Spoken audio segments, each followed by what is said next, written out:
Është një nga rrugët më të frekuentuara të Durrësit, kjo për shkak të pranisë së madhe të disa prej restoranteve dhe lokaleve më të njohura të qytetit, si dhe strukturave akomoduese.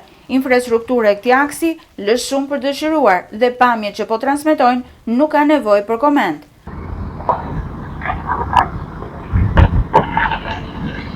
Gropa të mëdha në asfalt dhe shoferë që mundohen të devijojnë për të shmangur sa më shumë dëmtimin e makinës janë panorama që ofron aksi Currilave, sidomos në pjesën fundore të tij dhe pranë godinës së Universitetit Aleksandër Mojsiu. Shumë nga pusetat nuk janë në të njëjtin nivel me asfaltin, duke krijuar artificialisht gropa të tjera në rrugë. Për drejtuesit e mjeteve, ky aks ka nevojë për ndërhyrje të menjëhershme, por nuk është i vetmi në Durrës që duhet të rikonstruktohet. Me gjitha makinat që kemi kaluar, domethënë kemi pas probleme. Për sa kohë është në këtë gjendje? Vite. Ka vite. Fakti që është një zonë turistike dhe një zonë shumë e frekuentuar, a nuk lind nevojën për të ndërhyrë menjëherë nga autoritetet? Normal që lind nevoja, po ç'të i bëjmë? Nuk është vetëm kjo, ka edhe rrugë tjera. Durrësi, domethënë që janë cop-cop. Kjo është domethënë kjo më e frekuentuar që kemi të universitetit, jo vim normalisht Currila që jo pim në gjë. Sa dush gjithë ditën. Ja tu e mbajt makina vashavaj se po na kapin na poshtë.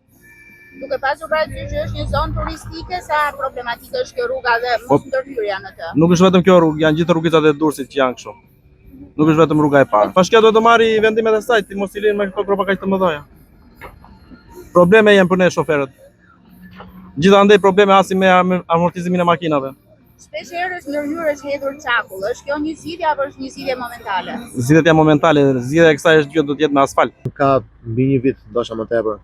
Sa shqetësimi u krijon juve? Po çdo ditë kalon këtu, kollajs është me thënë drejtën. Kjo është kosto për gjithë. Tregullohet sa më parë. Jo, prishin makina gjithë.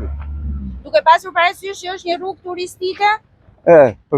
Pikërisht, ja si keni. A duhet ndërhyrë? Duhet ndërhyrë bashkia. Problematikat e infrastrukturës rrugore në lagjen nr. 1 të qytetit nuk konstatohen vetëm përgjatë aksit kryesor, por dhe në rrugët dytësore, që e lidhin atë me njësitë e banimit dhe të shërbimit. E njohur gjërësisht si një nga zonat më të frekuentuara të qytetit, në çdo stin të vitit, rruga e Currilave ka nevojë për ndërhyrje urgjente, sidomos tani kur jemi në prag të sezonit turistik dhe Durrësi do të mirëpres qindra mira turistë të huaj, bashkëdhetarët tanë nga Kosova dhe Maqedonia e Veriut, por dhe qytetarët durrësak që kthehen të kalojnë pushimet në vendlindje.